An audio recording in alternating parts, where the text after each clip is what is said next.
यथार्थ नाम का एक लड़का जो पहाड़ों के बीच बसे एक शांत लेकिन कठिन जीवन वाले गांव में पैदा हुआ था।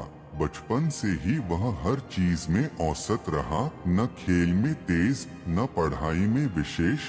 लेकिन उसके अंदर एक ऐसी चीज थी जो दिखती नहीं थी, एक जिद, एक अदृश्य आग जिसने उसे हर असफलता के बाद फिर से खड़ा कर दिया। 10वीं की बोर्ड परीक्षा में वह फेल हुआ तो गांव वालों ने कहा इससे कुछ नहीं होगा। पिता ने कहा अब खेत संभाल।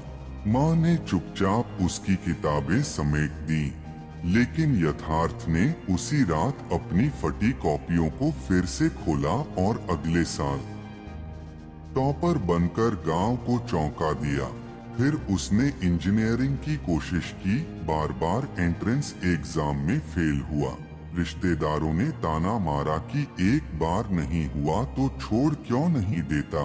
लेकिन यथार्थ जानता था कि यह हार नहीं थी, यह तो उसके भीतर की जिद का इम्तिहान था। 5वीं बार में उसने परीक्षा पास की और एक सरकारी कॉलेज में एडमिशन लिया।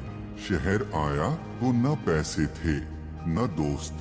दिन में कैंटीन में बर्तन धोता और रात में लैपटॉप की स्क्रीन के सामने बैठा कोडिंग सीखता।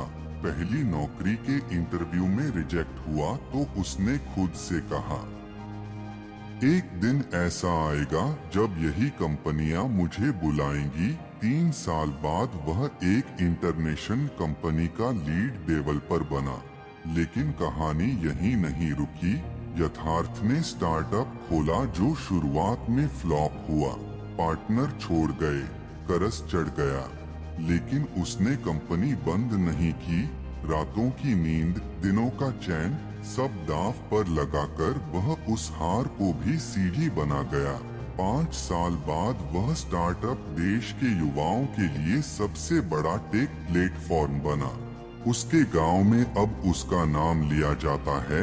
जब कोई बच्चा डर के कारण हार मानना चाहता है, मंच पर खड़ा होकर वह सिर्फ इतना कहता है, कभी कभी हार में भी जिद होती है।